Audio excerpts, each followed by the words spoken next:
Poursuivons avec cette date du 6 juin que nous avons tous apprise à l'école, qui est entrée dans l'histoire comme celle du débarquement. Et pourtant, tout aurait pu être différent.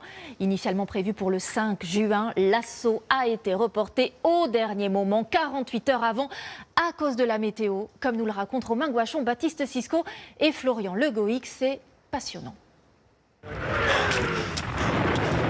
Avant d'entamer la course folle sur le sable d'Omaha Beach, les soldats alliés ont déjà dû déjouer bien des problèmes. Sous l'œil de l'ennemi, inquiet, une impossible équation à résoudre.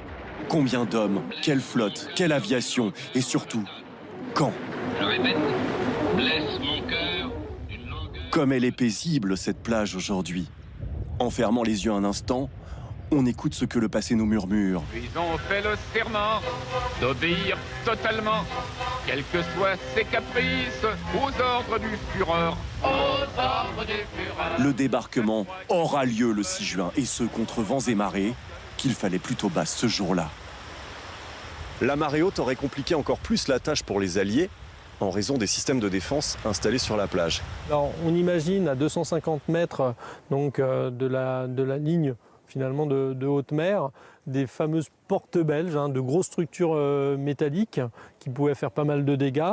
Plus en retrait, des rampes et des puits en bois qui sont surmontés de mines. Et encore plus vers nous, donc des tétraèdres ou des hérissons tchèques, donc des structures métalliques qui étaient propres à déchirer les coques des barres. Les sanglots longs des violons de l'automne. Et lorsque les troupes américaines débarquent, on est à peu près au niveau où l'on est actuellement. Donc, ce qui veut dire plusieurs centaines de mètres aux soldats à parcourir totalement à découvert sous le feu des Allemands. Si les Alliés avaient fait le choix de débarquer à marée haute, finalement tous les obstacles de plage auraient été totalement immergés et auraient justement détruit de très nombreuses barges de débarquement. Nous avons remonté la roue du temps. Les 80 ans qui nous séparent aujourd'hui même d'un des plus grands secrets d'État. À quelques jours de la grande offensive Top Secrets for Eyes Only Beigot, un charabia allié destiné à dérouter les Allemands sur ce qui est nommé l'opération Overlord, la libération de la Normandie. Ce document, on le voit, il a été déclassifié en 1960. Donc, c'est effectivement des documents qui sont secrets. Après, on a Bigot qui ne veut rien dire, qui est un nom de code, un mot qui est sorti d'on ne sait où, pour signifier que le document a trait à Overlord. Parce que top secret, on comprend tout de suite qu'il y a quelque chose d'intéressant à lire. Voilà. Et donc, si ça devait tomber, par exemple, en main allemande, Bigot, on ne sait pas trop ce que c'est. Pétri par le doute, suite à la consultation de ses spécialistes météo, voici ce qu'écrit le général américain Dwight Eisenhower à son état-major. Nous sommes le 3 juin 1944. Le grand sujet, c'est la météo. Prévision météo en ce qui concerne mer assez favorable.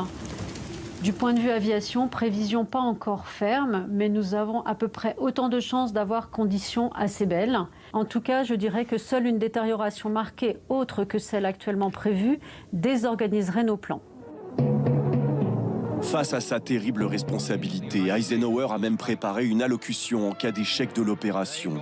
Le 5 juin, c'est officiel. Le temps sera exécrable. L'assaut est impossible. Quant au 6 juin, non seulement la pleine lune nécessaire à la visibilité sera de la partie, mais enfin une accalmie de quelques heures offre un espoir aux Alliés. Mais l'heure tourne. Elle tourne trop vite. 3 équipes météo alliées se disputent les prévisions. Leurs méthodologies sont différentes. Les Britanniques sont pessimistes sur le temps, les Américains plutôt optimistes. Côte sud de l'Angleterre, une maison victorienne réquisitionnée, Southwick House, le QG allié. Derrière ses fenêtres, les discussions sont âpres. La décision tombe enfin dans la nuit du 4 juin, 48 heures seulement avant le jour J. Nous ne sommes pas dans notre bureau habituel météo de TF1, n'est-ce pas, Louis? Ah non, hein, Evelyne, nous sommes même dans le sud de l'Angleterre, au cœur du quartier général des forces alliées en matière de météorologie. Et justement, il y a une véritable guerre météorologique à ce moment-là. Alors justement, nous, les Anglais, la façon dont nous travaillons, c'est d'observer ce qui s'est passé les dernières heures pour faire une prévision météo. Alors que nous, les Américains, on remonte 50 ans en arrière pour chercher la situation la plus proche de celle que l'on a en ce moment. Et on regarde le résultat que ça avait donné en matière de prévision pour appliquer la même méthode et donc en déduire une prévision. Mais nous finissons quand même par nous mettre d'accord. Il est 4h30 du matin, le 4 juin. Et là, on trouve ce créneau, après des discussions assez compliquées, et c'est ce créneau du 6 juin qu'on connaît tous qui va être proposé à Eisenhower.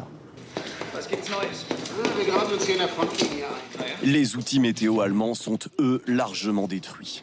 Dans ce bunker aménagé à Caen, spécifiquement en prévision d'un débarquement, le général allemand Richter, pressant la fin, se profilait, rivé lui aussi à la météo. Il s'interroge.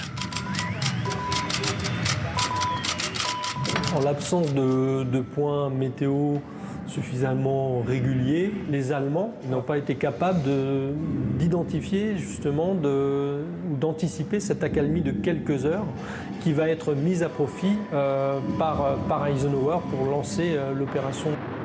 L'opération Neptune est enclenchée. La trilogie marée, pleine lune et météo est alignée. Mais les hommes ne vont pas débarquer à 6h30 le 6 juin par temps calme. Le ciel est bas, chargé et le vent maltraite la mer. Il faut s'imaginer une mer qui est à peu près au niveau d'aujourd'hui, mais beaucoup plus marquée. Il y a des creux très importants. Et donc au milieu de tout ça, justement, des navires qui vont apparaître au fur et à mesure, qui vont sortir d'une brume artificielle qui a été créée par les Alliés. Sur ce sable, aujourd'hui en paix, ne pourra pas cesser de résonner le drame qui a déchiré les hommes. Vestige, ce casque américain issu du mémorial de Caen. Il était de la première vague d'assaut à l'aube. Le posant là pour une image, nous avons réalisé silencieux que la dernière fois qu'il avait touché ce sol, c'était il y a 80 ans, un 6 juin.